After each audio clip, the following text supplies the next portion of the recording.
Back to the channel. My name is Brad and this is SuperCoach Pro. In today's video, I'll be just trying to do a quick video of my trade advice, who to target, who not to target, my trades for the week that I think I might be doing, Pikachu's in the background being a bit of a creep. So let's do this. See you later. Anyway, so my thoughts behind this is Dan Houston, Newcomb and Langford is my possible trade-ins for Poulter, Brayshaw and Brockman. Dead rookie here. Brayshaw is a fake primo, and Poulter hasn't made me enough cash. Houston is a form primo. Cole Langford might be a fake primo. Deciding between him and Robbie Gray. And Newcomb, I think, is a great pickup this week. How my team would look if I do go and run this would be get rid of my face, cancel there. So my team would be pretty consistent down back. You see there's already 6 there. It means Laird would go to the midfield. It would be Oliver, McRae, Steele, Laird, Kelly, Merritt, Walsh, Duncan. Only concern is I don't have Lyons, Bontempelli, or Parrish. So they're one of the 3 I would like to have in there. However, I do think Houston could average well. These are just all hypotheticals. I'll have to do a bit more study into it during the week. Hopefully Reeves gets played this week, but do know that Segler had the game of his life this week. So it doesn't look good for Reeves owners that couldn't press the reverse that traded in on Thursday night. So maybe from here on out, if you can wait to trade your players an hour before the game, I do recommend that. This is the first time it's burned me in about 2 years in the last 2 years of SuperCoach. So bringing in Langford here and getting rid of Brockman would allow me to push these guys off the field, such as an Impey, and have a really depth forward line. So if anyone misses a week or two, I wouldn't have to trade them out. I'd have 4 trades for long-term injuries, and there's not a long-term injuries, a lot of them in the back end of SuperCoach seasons. So might be safe to run 4 or 5. I'd prefer 5, but we'll just see how we go from here. Decent cover here. If someone misses a week, I'm still going to get 50 points, and I know it's 50 points for the week, and hope my captain makes it up for it that week. Newcomb's the only decent midfielder on my bench, though, so that is a little bit of a concern. However, I do think if I played around like this, I could send Martin there. Actually, that's really handy. I didn't even know that. I could send Martin there, could play Impey forward, and it gives you a bit of flexibility. So you say if Walsh wasn't playing that week, you could run him in there. So I actually like that move. I didn't see that until now. So that might be something I do play around with, because then if I want Langford there, he could go with Martin. So cool. I just learned something just then by those trades. So I actually might go through them. And then I suppose if something bad happens down back, I could trade Laird into there and have a midfield spot open. So just something to look at. Now, I just want to run through some players. So this might take about 20 minutes or so. Actually, I've already got it up here. So I've just done filter adjustment. If you don't already know, just plug the players that have already had their buys through here. Internet's a bit slow. So I'm just going to run through some players that we should be discussing now.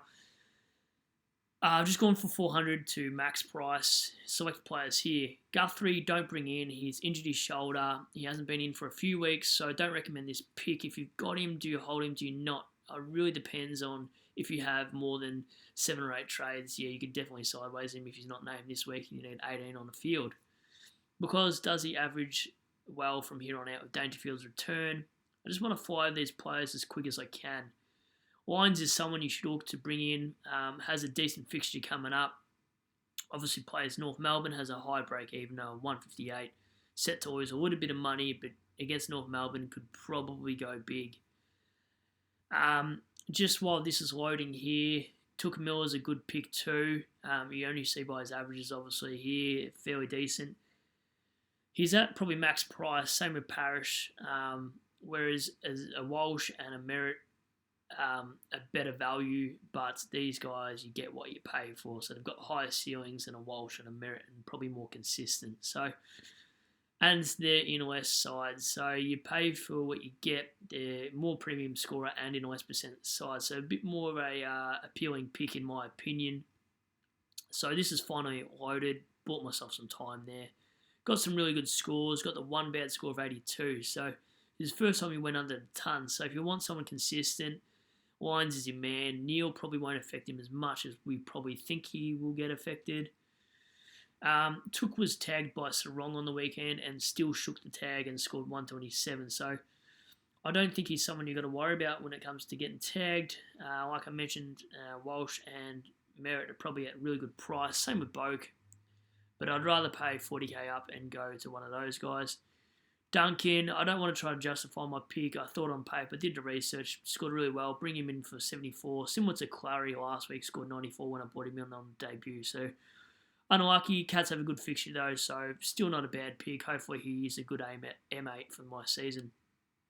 Zorko, will he score as well? I think he's more affected by the kneel in than what a Lions would be, because Zorko is a better forward than Lions, no doubt.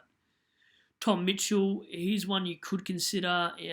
He does throw in 80s, scores 130s, so if you want that mixed bag sort of thing and you don't mind that, good captain option also, or VC really. You can't really say much about a fixture for a side that's on the bottom because no fixture is handy for bottom sides. It only really affects the top 8 sides. But yeah, if you do want to have a look at him, you think he's a good price, he will throw in stinkers, but he will go 130 and make up for it. So not a bad pick there at all. Ollie Wines is a guy I probably should have brought in instead of Duncan, but Duncan's got more proven history, so there's a bit of a flip of a coin here. Is this a purple patch? Is it not? Port Adelaide supporters probably have a better gauge on it than what I would. But before this month, he wasn't looking great. He was only averaging 97, so that's a bit of a concern. But at the same time, you could go on a roller coaster here and just smash it through the park. Got a good fixture coming up. Josh Kelly is a good one. After this week, I think he is actually a good pick. Leon Cameron finally playing him in the midfield the last 6 weeks. I don't think he moves out of there now. Good price, still a bit of a pod. Probably won't be a pod by the end of this week or by the end of this podcast video anyway. Good fixture coming up. Probably the most you want to pick for him. Just if you have 6 or 7 trades, perfect, because he might get injured at some point. Do be wary of that. I just want to go round 3 averages a little bit more appealing to some of these players. So Parrish is on a hot streak. He could very well maintain this. I do like the pick. I did discuss 5 minutes ago about him anyway. Hawkins is a good one too. Charlie Dixon I like as well. Hawkins last 6 weeks, apart from a 60 in there, looks really solid in my opinion. Since Cameron's return, look at this, 149, 91, 101, 126, 110. Dixon is a similar boat, 100, 107, 83, 138, 110. Got similar good fixtures coming up too. They play Gold Coast and Hawthorn, so he could go really big. And for 40k cheaper, they're probably going to be similar from here on out, but he's in a less percentage side. Super pod, I recommend this pick. Sammy Walsh, beware he might get tagged by De Boer. It'll be his first real tag game, but he's really consistent. He's been in my side since round 2 when Danger and Rao went down. So look at his scores. He's only had a bad game at 89, 89 and 90, so I didn't realise that. So he's really consistent, 100 grand cheaper than the Lions or Bonds or any of those. Robbie Gray's an interesting pod. I'm just tossing up between him and Langford. Look at his last month. Has a few bad games, but has a lot of 90s and 80s here. Very much like a Langford pick. I guess that's why they're about 20k different too. I'm just going to have a quick look if any more players are appealing. Houston appeals to me. His shoulder injury is done with now. So he's a guy that could go well. So is Adam Sard. I do rate this pick.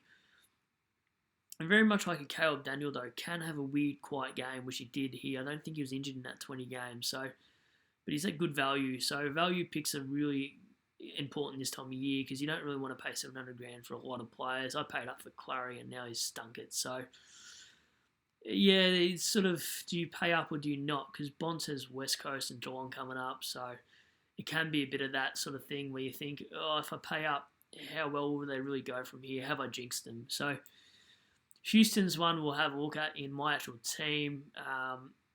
He's a guy that we could look at. He's solid wherever he scores in defence or midfield, so that's what the appealing thing about him is. Langford and Robbie Gray are similar picks to what I'm going for. I don't know why my internet's so slow today. I do apologise for the video. So if we look at Houston's scoring, when he's not injured, he plays really well. He'd be someone you sort of liken to a Stephen May pick, where you're playing them both off at D8 against each other head to head against most teams every other week. So, yeah, he's one I'm really considering this week. And obviously, by the flexibility of just discovering I can flick Martin Langford if someone's injured in the middle, and having 4 trades left doesn't seem as bad as what I think. So I bought myself some time here by yabbing on 97, 94, 107, 116, 95, 82, 156, 102. Got some really good scores, 2 bad scores. I think one of them was injury affected. But it is something I'm looking to do. I just want to get rid of Brockman, and Brayshaw frees up the cash for making 2 upgrades. So I could possibly do that. I'll have a look later in the week. I might release a video either Thursday night or Friday afternoon, depending how team names are looking and what rookies we're hearing about. So yeah, and just before I go, shout out to SuperCoach with DR for plugging my channel on the Swordplay episode in the comments there. So yeah, if you listen to those blokes, those guys are absolutely doing really well. Love their channel. So if you want more of this content, more player profile picks, a bit of opinions, leave some comments in there. I can give my advice. I'll do the best I can. Like and subscribe to the channel. See you in the next one. Have a good week, guys.